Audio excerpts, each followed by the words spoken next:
what they're looking at in the mid lane. Again, though, they really do value keeping that who he picked till the very end here. Not letting the side lanes get any jump either. There's the expected Gragas. Hovered in the first game, possible Bard here. It would definitely make that mobility game with Olleh and Smithy early very easy. Yeah, the TK that Kobe was talking about, that was banned away from them. Now they'll have that security for the Kog'Maw.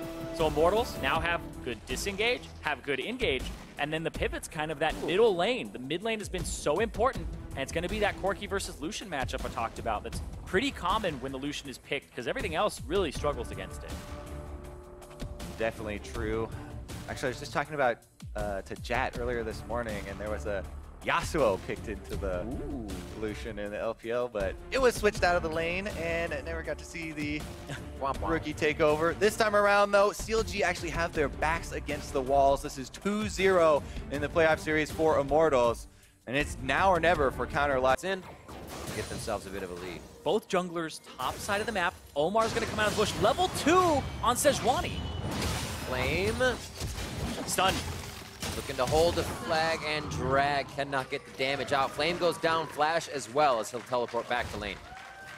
Omar able to have a very successful merger up here with Darshan, and the teleports are ready. One thing you have to worry about in top lane is if your wave is pushing, you immediately want to teleport back to it, but the junglers are still present. So they have to watch about repeat ganks. And Sejuani hit that level 3 off of the minion wave, so he's not that level 2 still, has the Q now in the Arctic Assault. Could go back to farming after only doing 2 camps of his jungle. Pressure yet. Pobelter there, as you can see, gave a good amount of damage on the exchange, but Omar's still around mid lane. Waiting for the E.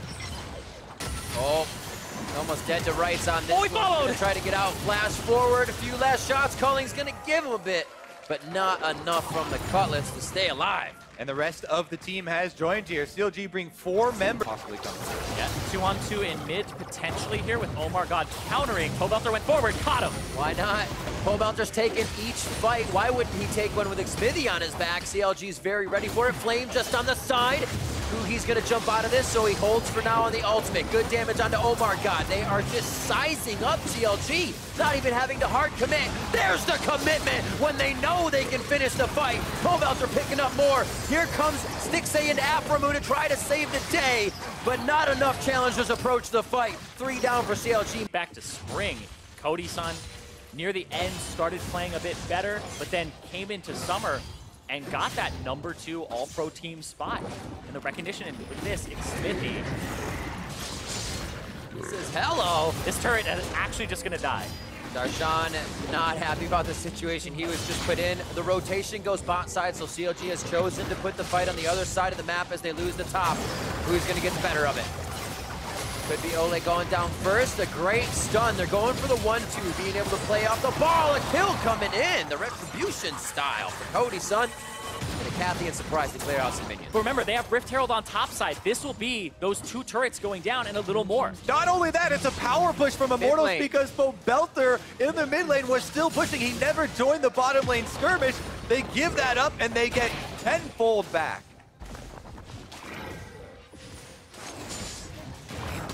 Very interesting stuff from Immortals, planning more than one thing ahead of time. And even if something went wrong there, they get 1 or 2 in on all fronts as the rest of the team holds strong on the bot side. And when I'm talking about these gold advantages, Darshan, first item, Titanic Hydro. If he joins this fight, he's just gonna get shredded. And look at this. Smithy, bad spot here. A nice hit, and they go instantly for Flame. That split push that could be happening gets taken out immediately. CLG may have some room to play with. How much can CLG chase on this one? Immortals are trying to get the turret on their way out, but that might have delayed them a bit too long. John flashed on. If he can get to that back line, he sees Cody. Some Pobelter is in his face. What's his first target? And he's going to walk it in as far as he can go. Belly slammed right out of it. Smithy stops Darshan in his tracks, but they do lose Olleh. It's still the very long chase here, and Darshan did a great job clearing out waves on the top side, so CLG has that room to play with now. A little bit of room to breathe and just slow it down a bit. Take this Kog'Maw a little where everybody was. It's Pobe going to end. Another fight coming up. Pobelter gets caught in mid. Flames flash in the last fight. Pobelter's flash in this fight. And what's going to happen here for CLG? They all just kind of came back, from being out on the map, I don't feel like they get much except for Baron control. Yeah, they're going to take whatever they can get at this point, though. CLG, picking up a couple of straggler kills right now is definitely necessary, and they're going to need to put some vision down afterwards. Ooh. Oh, Flame! Flame's been destroying. He is 60 CS. Initiation coming from wards, not too far placed up here for CLG, so it's a lot of very, very dark play behind the turrets. Pobelter going down very low but lives. That's Olleh saving his life. He gets spit out immediately and is still the primary target. Oh my god, not getting enough on. He lives through it with the calling. The turret still stands as CLG didn't have a target to hit. Darshan going down next, and Immortals once again. They're gonna follow. Dance it out. Abyssal Voyage coming through. Olleh's there. Thickskin immediately. Stixace's his target, but Stixace's going down after the Feather Storm.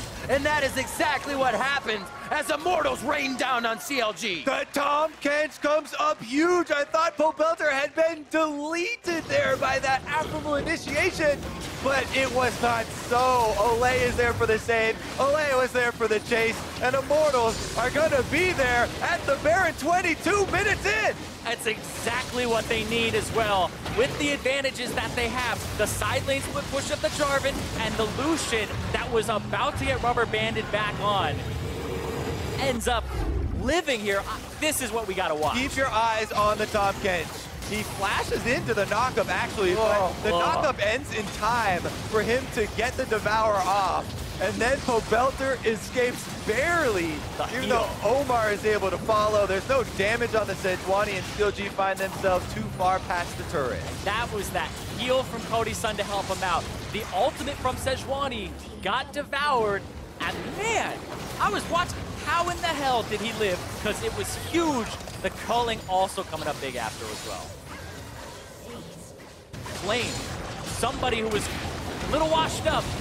But look at that. Absolutely deleted. CLG is now hesitating and not regarding the pressure and power that Immortals can bring to the table. They're going straight past the turret. They're in the base, looking to turn it to shambles. The calling comes through from Pobelter as they're able to enter from different lanes at the same time here. 23 minutes in. Immortals looking to put their stamp on this game and this entire series. Baroned up with the extra kill here, taking down CLG inhibitors already.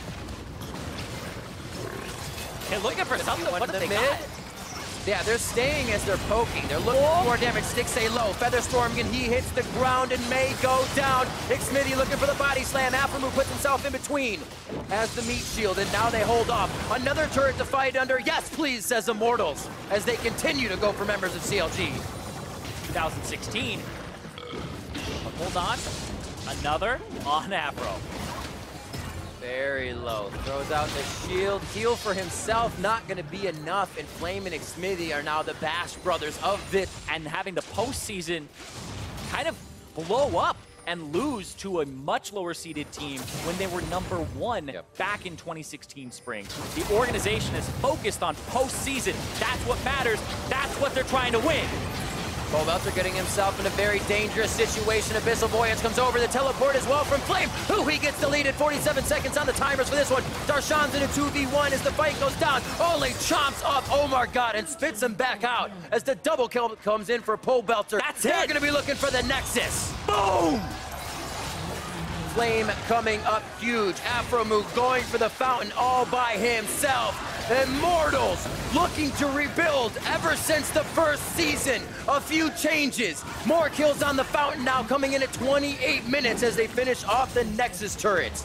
And coming into the 2017 summer split, Immortals singing a different song. And Immortals are going to be headed to the first place match in Boston.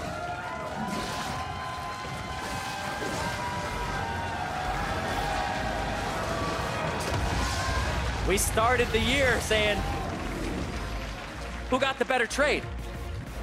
Immortals are going to the finals. And they had fun the whole time doing it as well. They took their time, taking down that Nexus, finding their kills, but they also knew what they were doing the whole time, it seemed. What a strong performance. Hardly any hesitation here from this Immortal squad.